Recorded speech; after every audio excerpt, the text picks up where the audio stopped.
नमस्कार दोस्तों, welcome back to Lala talks channel. हमारे चैनल में आपका स्वागत है। इस एपिसोड को अच्छी तरह से समझने के लिए कृपया पिछले एपिसोड देखें और फिर इस एपिसोड पर वापस आएं। यह एक सुपर इंटरेस्टिंग स्टोरी होने वाली है। चलिए देखते हैं आगे क्या हुआ। मैं और आंटी खेल रहे थे। उर्वशी ने दरवाजा लॉक करना भूल गई थी।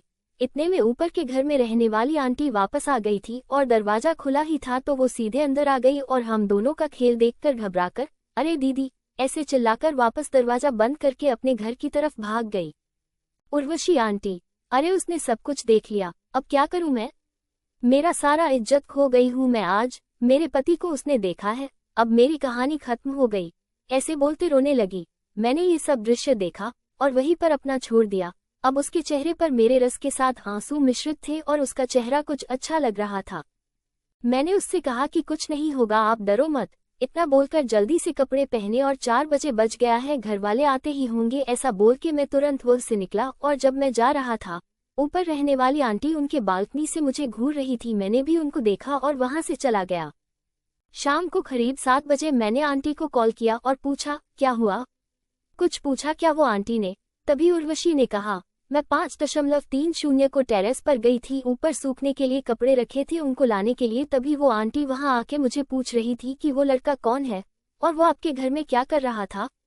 मैंने कुछ नहीं बोला, बस रोने लगी। तभी वो बोली दीदी आपको ये सब क्यों चाहिए, क्यों ऐसा अफवाह की जरूरत है, आपको क्या कमी है? वैसे मुझे लगा रहा है कि तुम ऐसी काम करके ही ये सब संपत्ति बनाया है।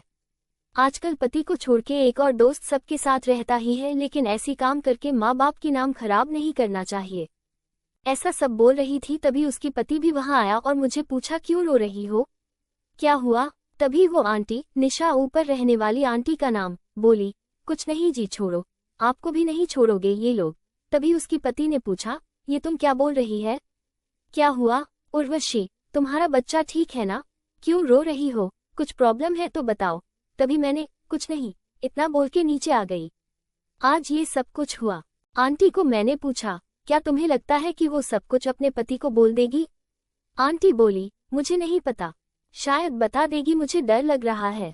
मैं कल अपने पति के घर जाऊंगी। मैंने कहा मैं भी कल कोलकाता के पास जा रहा हूँ, दोनों एक साथ चले जाएंगे। क्या करे आंटी? अरे नहीं नहीं, पहले ही बहुत कुछ हुआ है, जिंदगी खराब हो चुका है, ये सब यही खत्म कर रही हूँ मैं। तुमने वादा किया था कि आज के बाद सब खत्म करेगा। आज जो भी तुम्हें चाहिए था वो मैं कर चुकी हूँ, तो आज के बाद हम नहीं मिलेंगे।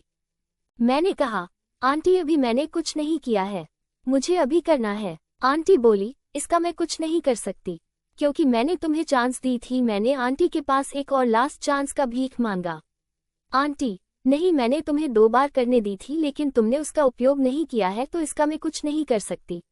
मैं अपने पति को छोड़ के किसी और के साथ कभी नहीं की हूँ, ये मेरी भाग्य है। मैंने बोला ये लास्ट जर्नी हम साथ में करेंगे आंटी प्लीज। कुछ टाइम के सोचने के बाद आंटी ने कहा तुम अच्छे लड़के हो, तुम ऐसी जिद पकड़ोगे तो मैं क्या करूँ, मुझे समझने नहीं आ रहा है। तुमने मेरे साथ नहीं किया है, फिर भी एक अजीब सा सुख दिया है तुमने मुझे, जो मेरे पति आज तक नहीं दे पाया।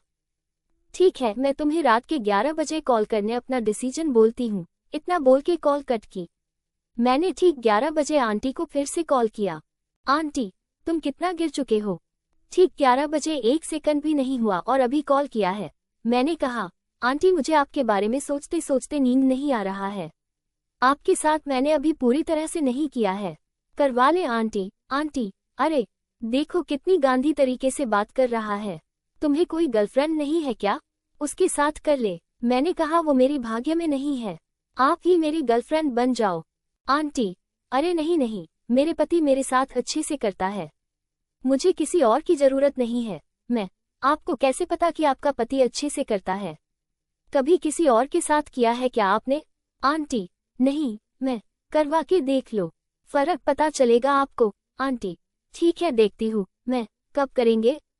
कल। आंटी बाद में बोलती हूँ। अरे सुनो मुझे डर लग रहा है, ऊपर रहने वाली आंटी भी सब कुछ देख लिया है, ऐसे अनुभव पहली बार हुआ है, वो लोग मेरे बारे में कुछ और ही सोच रहे हैं। लेकिन तुम कौन हो ये जाने बिना मैंने तुम्हारे साथ सब कुछ की हूँ, पर उसमें अलग ही मजा था। मैंने कहा मुझे करना है आपके साथ, अभी आ जाओ। क्या अभी आपके घर? आंटी मेरे पति जितने बार कोशिश किया है, लेकिन मैंने कभी कभी उनको भी मना की हूँ। लेकिन तुम तो शुरू ही कर दिया है। अब नहीं आ सकता है, तुम घर पर कल करते हैं। ये सुनकर मुझे बहुत ज्यादा खुशी हुआ और मैंने आंटी को कहा, क्या बोला आपने, एक और बार बोलिए। आप कल मेरे से करवाओगे क्या?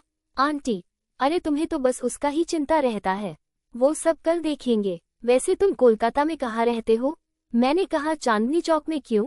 आंटी, कल हम साथ में कार में जाएंगे तो तुम्हें कहाँ ड्रॉप करना ये सोच रही थी। ठीक है, तुम्हें लाल बाजार तक छोड़ दूंगी, तुम वहां से अपना रूम जा सकते हो। मैंने पूछा, आप कहाँ रहते हो आंटी? आंटी, मैं वहां से दूर रहती हूँ। बस इतना काफी है तुम्हारे लिए, आगे का कुछ मत पूछो, मैं बताऊंगी भी नहीं। और कल से तुम अपना काम में ध्यान दो और मैं अपना घर काम में ध्यान देती हूँ। ये सुनकर मुझे बहुत बुरा लगा और मैं निराश होकर कहा, आंटी, मुझे आपसे प्यार हो गया है। आंटी, अरे तुम्हें ये सब कब से होने लगा? अच्छा, तुम कोलकाता में किसके साथ रहते हो? मैं अगर कहूँ तो तुम्हारे साथ रहूंगा। आंटी, तुम बहुत गिर चुके हो। मैंने कहा, मेरे दोस्त लोगों का रूम है, वहां अभी के लिए रहता हूँ, थोड़े दिन के बाद अलग रूम करूंगा। आंटी, ठीक है, कल वो क्रॉसिंग के पास आना, ठीक 11 बजे हम लोग वहीं से निकलेंगे। मैं, ठीक है आंटी, बहुत बहुत धन्यवाद।